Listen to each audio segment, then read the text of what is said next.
দুৰ্গা পূজাৰ বাবে ভ্ৰাম্যমানৰ চলিছে অঘোষিত প্ৰতিযোগিতা। সমান্তৰালভাৱে নাট্য যুদ্ধ আৰম্ভ কৰিছে যাত্ৰিক থিয়েটাৰসমূহেও। বৃহস্পতিবাৰে সন্ধিয়া নাট্য যুদ্ধৰ আখৰা গৃহ মুকলি কৰে বীণা দেৱী যাত্ৰিক থিয়েটাৰে। যাত্ৰিক থিয়েটাৰ গোষ্ঠীটোৰ 16 সংখ্যক বৰ্ষৰ নাট্য যুদ্ধ আৰম্ভ কৰিছে যুৱ প্ৰযোজক অমৰজ্যোতি বৰ্মনে। এডল নপুৰণি অভিজ্ঞ শিল্পীক লগত লৈ গোষ্ঠীটো আৰম্ভ কৰিছে 2024-25 বৰ্ষৰ নাট। বৃহস্পতিবাৰে সন্ধিয়া এক গাম্ভীৰ্যপূৰ্ণ অনুষ্ঠানৰ জৰিয়তে নৱগঠিত বৰক্ষেত্ৰী সমষ্টিৰ চিনাদিত নাটকৰ আখৰাৰ শুভাৰম্ভ কৰে বীণা দেৱী যাত্ৰিক থিয়েটাৰে। গোষ্ঠীটোৰ প্ৰবীণ অভিনেতা ভৱানী দাসৰ বাসগৃহত আগন্তুক নাট্যবৰ্ষৰ আখৰা শুভাৰম্ভ কৰে। বৃহস্পতিবাৰে সন্ধিয়াৰ ভাগত শতাধিক নাট্যানুৰাগী উপস্থিত থকা অনুষ্ঠানত মুখ্য দুৱাৰ মুকলি কৰে বীৰিনা গোষ্ঠী অসমৰ সভাপতি লীলাধৰ পাঠকে। নাট্যকৰ্মী মৃণাল বৰ্মনে আঁতধৰা শুভাৰম্ভণি অনুষ্ঠানৰ নাৰিকল ভাঙি মাংগলিক কাৰ্যসূচী সমাপন কৰে নাট্যকৰ্মী অৰবিন্দ পাঠকে। বিশিষ্ট নাট্যকাৰ ৰমা বৰ্মনে মঞ্চৰ দুৱাৰ উন্মোচন কৰি 2024-25 নাট্যবৰ্ষৰ আখৰা গৃহ মুকলি কৰে। নাট্য গোষ্ঠীটোৰ 16টা বছৰ উপলক্ষত 16 গছি বন্তি প্ৰজ্বলন কাৰ্যসূচী শুভাৰম্ভ কৰে নলবাৰী গৰ্ডন উচ্চতৰ মাধ্যমিক বিদ্যালয়ৰ অৱসৰপ্ৰাপ্ত শিক্ষক তথা সাংস্কৃতিক কৰ্মী প্ৰদীপ বৰ্মনে। উক্ত অনুষ্ঠানত পাপৰি মিনি থিয়েটাৰৰ পৰিকল্পক ছবিন পাঠকৰ উপৰি কেইবাগৰাকীও বিশিষ্ট লোক উপস্থিত থাকে।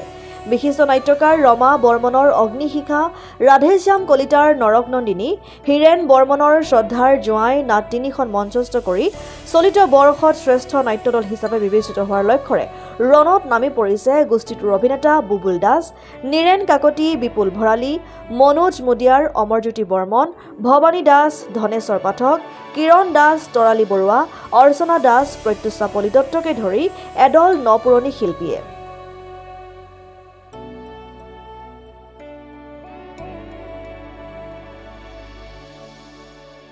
আচলতে সঁচাকৈ আজি এটা আনন্দৰ মুহূৰ্ত যে আমাৰ বীণা যাত্ৰিক থিয়েটাৰে আজি 16তম বৰ্ষত ভৰি দিলে আৰু এই 16তম বৰ্ষত তেখেতসকলে তিনিজন নাট্যকাৰৰ 3খন নাটক উপস্থাপন কৰিব বিচাৰিছে। এখন হ'ল মোৰ নিজৰে নাটক ৰমা বৰ্মন মোৰ নাটক অগ্নিশিখা, তাৰপাছত হীৰেণ বৰ্মনদেৱৰ শ্ৰদ্ধাৰ জোঁৱাই আৰু ৰাধেশ্যাম কলিতাৰ নৰক নন্দিনী। গতিকে আজিৰ পৰা আখৰা আৰম্ভই হ'ব। গতিকে মই নাটকখন হাতত লৈছোঁ। আজি মোৰ নাটকখনেৰে আমি আখৰা আৰম্ভ কৰিম। বাকী দুজন নাট্যকাৰ অৱশ্যে আজি উপস্থিত হোৱা নাই, পৰ্যায়ক্ৰমে তেখেতসকলো আহিব।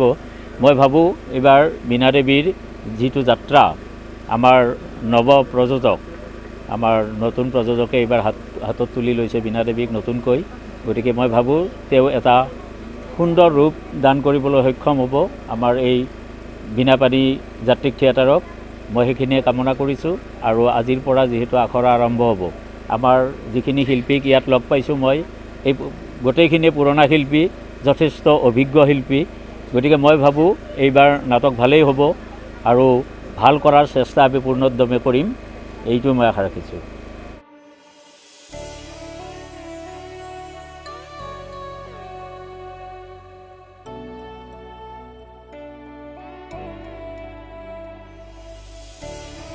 মুকালমৰ পৰা জয়ন্ত ডেকাৰ ৰিপৰ্ট, ডেমক্ৰেটিক আছাম।